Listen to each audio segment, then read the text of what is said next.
Hey guys, my name is Hener Gracie. Welcome to the Gracy Jiu-Jitsu Academy. We're here in the Gracie Museum, the official Gracie Museum, and I want to show you guys around so you guys know kind of how the Gracie family got involved and the story of my grandfather, the Grand Master.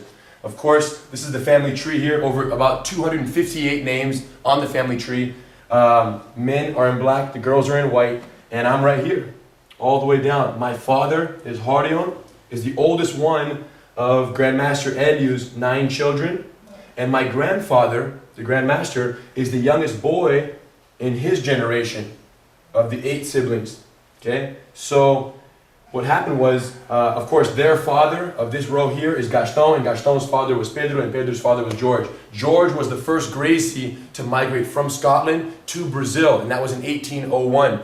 And the way the Gracie family got involved in Jiu-Jitsu is that Gaston helped with the first Japanese colonial settlement in Brazil, in Sao Paulo, and to return the favor, one of the Japanese men, who was helped by Gaston, offered to teach Gaston's oldest child, Carlos, Jiu-Jitsu, Japanese Jiu-Jitsu. Carlos learned it at an early age, late teenage years, and he became proficient enough to open a school and began teaching Jiu-Jitsu.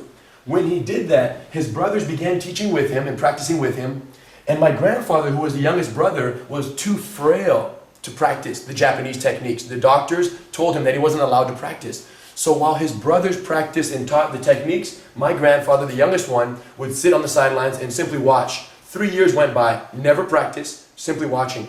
And finally one day, a student showed up for a private lesson with my great uncle Carlos. And Carlos wasn't there, so the student was by himself. My grandfather was there ready to spectate.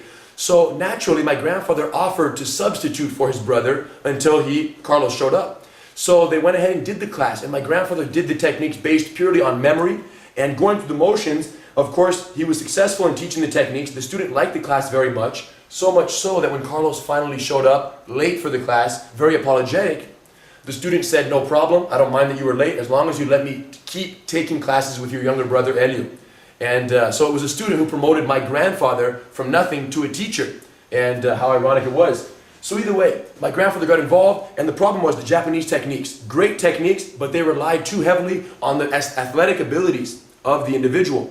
So naturally, my grandfather, who was very weak, couldn't do the techniques, and as a result, he spent much of his time and effort modifying the Japanese techniques so that they wouldn't rely so much on his strength, but instead on leverage, timing, and patience. And that transformation was what eventually caused the development or the creation of Gracie or Brazilian Jiu-Jitsu, which is now being used worldwide. And that's how we got involved with this stuff. So the family tree is crazy. Carlos, the older brother, had 21 children. 21 children. My grandfather had 9. Between just the 2 of them, they have 105 grandchildren, which includes me. So it's all good. It's all good. And this, of course, these are all magnetic, these names, so they're updated daily, because that's how often kids are being born.